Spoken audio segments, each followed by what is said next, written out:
A walking simulator is often frowned upon as some arty-farty, short, boring thing with no gameplay, no excitement and no running. But then a game like North comes along, dripping with atmosphere, with a clear message that gets you thinking, and with puzzles that are more thoughtful than just find the key. Now I'll be honest, I didn't know what to expect going into this one. I knew it was going to be a short experience, the game's very honest about that, but what I didn't realise was how much I was going to enjoy this game. Here's my thoughts. Number 1. Letters. You play as an unnamed man who has recently emigrated from the south. He's trying to start a new life for himself, but first he needs to gain citizenship to the north. The game involves walking around a small city environment, solving a series of puzzles by clicking on things. A lot of these puzzles are kind of bizarre, I'll get to them in a bit, but you do always get some tips on how to solve them from the letters that you send to your sister. You see, she's still stuck in the south, so you want to let her know how things are here and that you're still okay. Every time you see something weird or talk to someone, or enter somewhere new, an envelope pops up at the bottom of the screen, letting you know that your character has something new that he wants to write down and let his sister know about. Usually I don't really care about letters in games, but here they're an interesting insight into what's going on. They're the main form of the game's storytelling, and help flesh out this strange alien world. Words in red are clues as to what to do next. Plus you can collect multiple thoughts before writing them all down in one big letter, so you're not constantly bombarded with text popping up on the screen every other minute.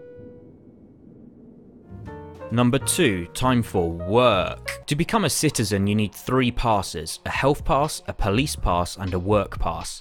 All of these require you to complete some kind of test. A test that you probably don't understand why you're doing it, what the requirements to win are, and what the point of it is. You've just entered this new city after a terrible, long, hot journey. You don't speak the language, you just want to start a new, happier, safer life. And now you're being forced to take weird tests. Why are you clicking on pictures of kids? I don't get it. Oh, hang on. I get it. Whatever your real life opinions on immigration are, this game's all about making you think about them for a sec. It doesn't ram anything down your throat, just makes you think. Which leads us on to the work pass. Here you need to show that you're willing to do some menial task in horrible conditions and hopefully not die. I tried this section over and over again, but the task was always impossible. I always ended up dying and winding up in the Metallica album cover.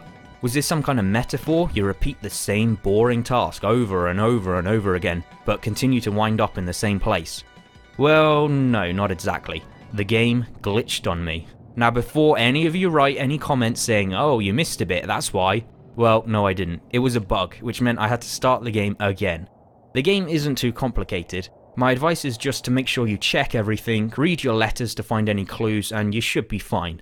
If not, just look it up on YouTube. Number 3, atmosphere. This game had a lot of weird stuff going on. Stop watching now if you're epileptic.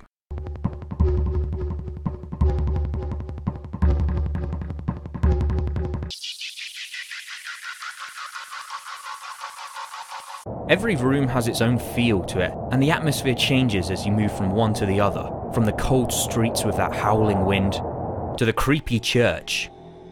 A big part of what makes this game is that awesome music.